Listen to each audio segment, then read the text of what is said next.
দাদা, আজকে সকাল থেকে বিভিন্ন পেট্রোল পাম্পে পেট্রোল দেওয়া বন্ধ করে দিয়েছে, বলছে পেট্রোল নেই সোদপুর থেকে খড়দা পর্যন্ত।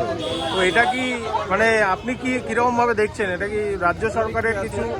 এটা এটা নিয়ে আমরা যতদূর খবর পেয়েছি যে পর্যাপ্ত পরিমাণে তেল থাকা সত্ত্বেও এই পশ্চিমবঙ্গ রাজ্যে দেখা যাচ্ছে যে তেলের সংকট দেখা যাচ্ছে। একটা বাতাবরণ, একটা মানুষের মধ্যে প্যানিক তৈরি করার চেষ্টা চলছে। এটা একটা চক্রান্ত চলছে, আর কিছুই না। যথেষ্ট পরিমাণে তেল রয়েছে এবং ভারত সরকার বারবার করে বলছে যে তেল যথেষ্ট পরিমাণেই আছে, কিন্তু বর্তমান সরকার নিজেদের রাজনীতির আগুনে কী বলবো আর কি, ভাত রান্না করার একটা পরিকল্পনা চলছে তাদের।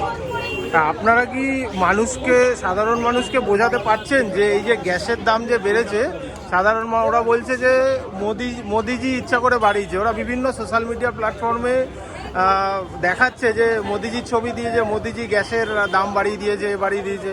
তা আপনারা কি সাধারণ মানুষের কাছে পৌঁছাতে পারছেন যে এটা মোদিজির চক্রান্ত না বা অন্য কিছু? এটা সাধারণ মানুষ এইটুকখানি বুদ্ধি রাখে, বিভিন্ন মিডিয়া এখন স্ট্রং আছে, সারা বিশ্বে কী চলছে সেটা জানে।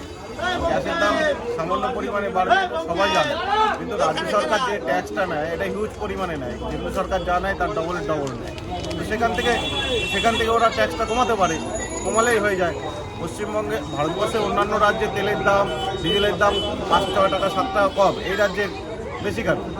আজকে টিএমসি নেতাদের ঘরে ঘরে দেখা যাচ্ছে 10 লিটার 20 লিটার মানে 100 লিটার 10,000 লিটার পর্যন্ত তেল জমা করে যাচ্ছে ওরা। এটা বেনিফিট বাতাবরণ তৈরি করার চক্রান্ত চলছে। আর এটা যত পেট্রোল পাম্পগুলো বন্ধ করে রেখেছে টিএমসির নেতাদের,